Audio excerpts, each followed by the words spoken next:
not needing your twin flame gives you your twin flame. And this is an interesting concept. But what I mean by that is that if you're coming from this place of desperation and lack, if you're thinking and feeling and saying, I desperately need to have my twin flame, I need to reunite with them, I want desperately with all of my being to be with them, and I just can't bear the pain of not being with them. That is exactly the energy that is keeping them away. That's exactly what you want to avoid.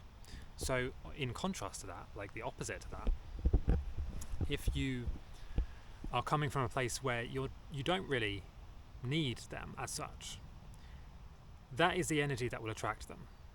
And so when I met Julia, we were both coming from a place where when our paths crossed, we weren't actually looking for a relationship. We weren't really searching for something like this. Instead, we were just both coming from a place of playful curiosity. We were both living our life. We were both digital nomads at the time. We were both in touch with and being our authentic self. There was no masks, there was no pretending, there was no games, head games, none of this. We were just being our true selves. We weren't trying to prove anything. We weren't trying to, play the field or do any of this stuff. We were just being our authentic selves with each other. And that's the energy that brings, firstly, that's the energy that made our paths cross in the first place.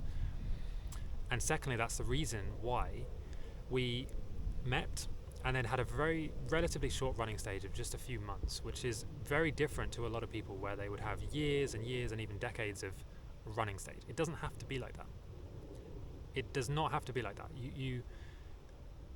That's not the purpose. The purpose of the twin flame connection is that you meet, reunite, and get into a relationship together, and then that's where the beautiful work and growth and the magic starts.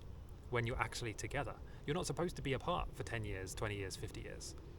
You're supposed to be together, okay? And when you are together, that's when the real magic starts. That's when you start mirroring each other in the most deep, authentic way, where you can help each other grow. You bring up all kinds of things to look at, right?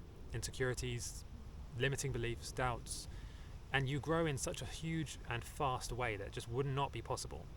It would not simply be possible to grow at this pace if you weren't together with them. So before you're together with them, what's happening is these limiting beliefs and you not being your authentic self is holding you back, it's keeping you apart. But it doesn't have to be like that. If you stop coming from a place of desperation and just come from more of a place of curiosity, of you just being yourself, unapologetically, like you're not trying to impress anyone, you're not trying to force any outcome, you're just playfully being yourself.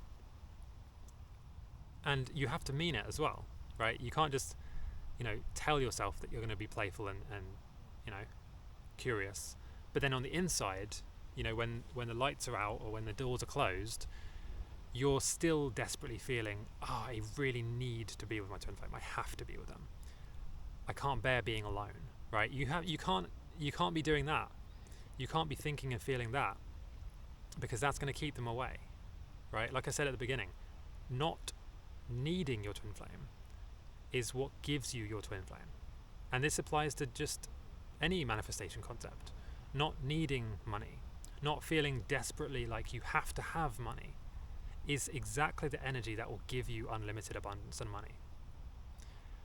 And I know it's weird that it works like that, but that's just how the universe works. The like energy attracts like energy. You won't attract your twin flame with a desperate, needy energy, because that's not authentically you.